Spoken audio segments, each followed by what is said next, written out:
Okay, so I wanted to do a quick podcast in real time based on an experience that I'm having that a lot of you have had.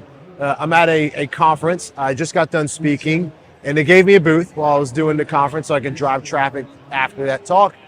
And, you know, first impression is this isn't my market. These are startups, very small businesses, one or two people in the business.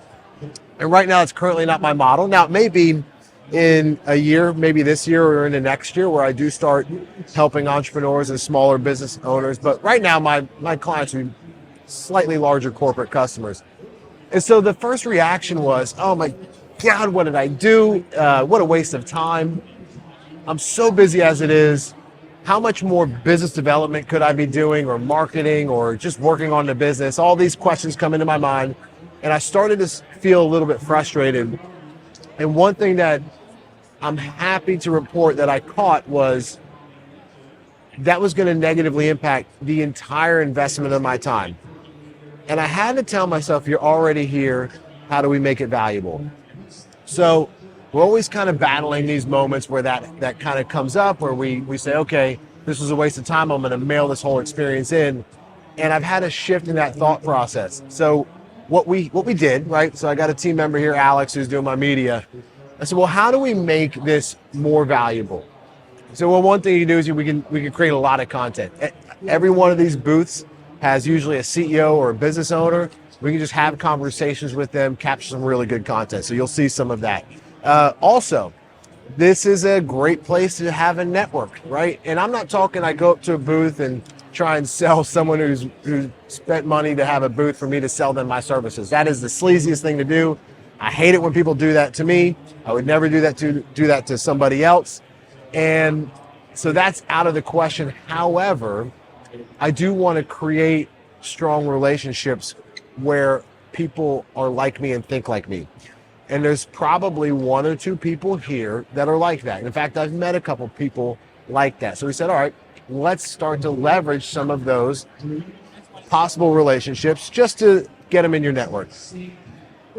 Interestingly enough, taking that approach led to me having dinner with somebody last night who has built and sold multi-million dollar businesses. And he wanted to share an idea with me, and he wants to build a sales team. He saw me talk and he said, I think you'd be perfect to help me out. That's all you're looking for. And I'm not telling you that to say, oh my goodness, right? You're going to share with me the one win that you got, Tony. What I'm telling you is, if I'd gone back to what my first emotional response to being here was, which is, holy shit, what did I do? What a mistake. By the way, I'm here in Miami and I live in Charleston. So I had to travel here, spent money on a hotel, I'm away from the family. All these things bubble up. Making that shift opened me up to a better frame of mind and thought process, which invited conversations, which invited value, and therefore you end up finding what you're searching for. So you're going to find yourself in these situations. If you're in B2C, and I remember doing this when I was selling swimming pools, you do the local Flower Town Festival or the Peanut Festival, and it ends up raining the whole time. And you just kind of get in this state where you go, this was supposed to drive so many leads for me. This was going to be how I kickstarted my season. And yeah, that may be true. But the reality is you're there, right? What are you going to do about it? You got a phone. You got the ability to pick up some content, talk to some people. Whatever that is, you need to realize you're present. You're there.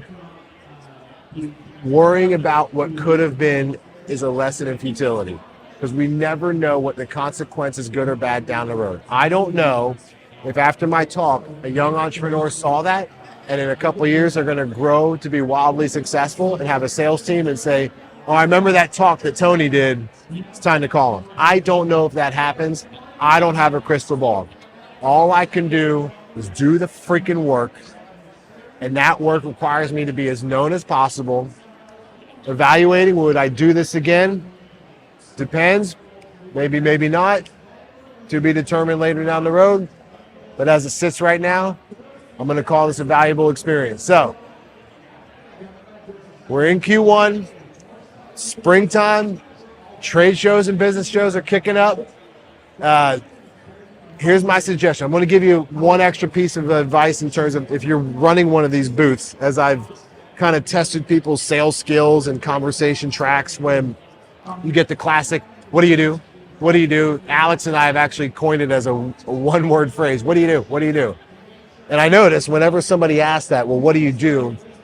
It invites the person on the other side of the booth to puke, right? And they go, well, we blah, blah, blah, blah, blah. And then that person gets berated. And in their mind, they're trying to think, okay, well, how does this apply to me? Could I use this? And so I've actually played around with a couple different openers and ways to respond to that. So I would change how you respond to what do you do. I would practice. Maybe you could test out a couple different ways and see how people respond. The one that's working for me the best right now is say, you don't care what I do. Tell me what you do, and I'll share with you if I have any similar experience in helping someone in your situation. And you know what that does? It either opens the door to someone that's a qualified prospect or shuts the door very quickly on someone that's not qualified.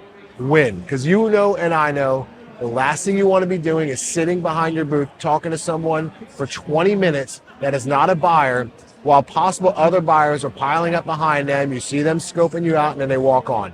That drives me nuts. So I use that process to cut the fat and get straight to people that I want to have a valuable conversation with or not. The other thing that I'm doing, which is I kind of fell into this because I don't have business cards anymore.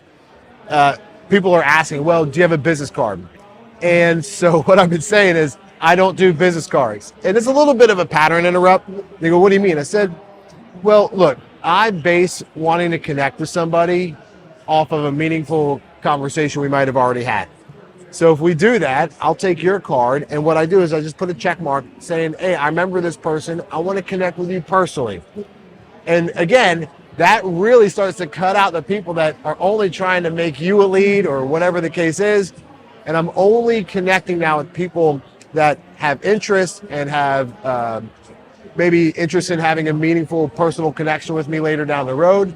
Those are the people that I'm trying to extract out of this business, out of this experience. The last thing I want to do is sift through 100 business cards, put them in my CRM, market to them, knowing that 90% of them aren't my customer right now. So I'm actually leveraging the no business card model. Obviously, if you're in B2C and you sell like a hard product, maybe not the best move for you, but in the services side, I actually think it might be a good move. The other thing I'm noticing that people are doing really well, they're getting creative on attracting people in here. And I'm not talking about having the golf putter. You know, that's cool. But I'll give you an example. Someone out there is doing some AI stuff, and we walked by. The booth looks great. And when I walked up, the guy was on a microphone with a speaker talking. And instead of, it caused me to ask him, not what do you do? I said, what are you doing? And he goes, oh, I'm giving free AI advice. He goes, ask me anything. And so I asked him a couple questions, and boom, we are in max engagement. So I never had to ask him what he does. He demonstrated to me what he does in real time by attracting me in a creative manner. I absolutely love that. So you see some people are doing really well at it, some people that are not so good at it. My mechanism was do the talk, drive people to the booth, right?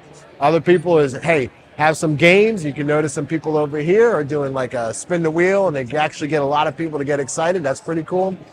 The whole goal is, can you be a little bit different that leads to an engaging conversation? If you can't do that, your booth can be as sexy as you want it to be. If you're not having engaging conversations, forget about it. All right.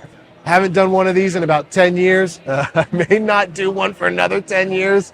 However, it's a good experience. I love getting back into the throes of the game where I know a lot of my customers are.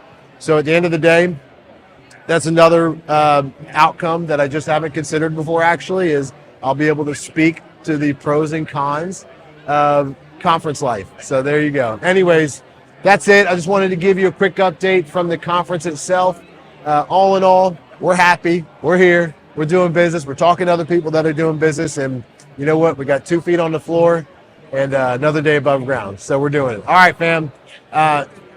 Welcome back to Wine and Wealth. Happy to have you back. First episode since the comeback special, if that's what we want to call it. Okay, I'm not really Elvis, but I'll call it the comeback special. So if you back So as always, like, subscribe, share if you liked what you hear. And as always, fam, happy selling.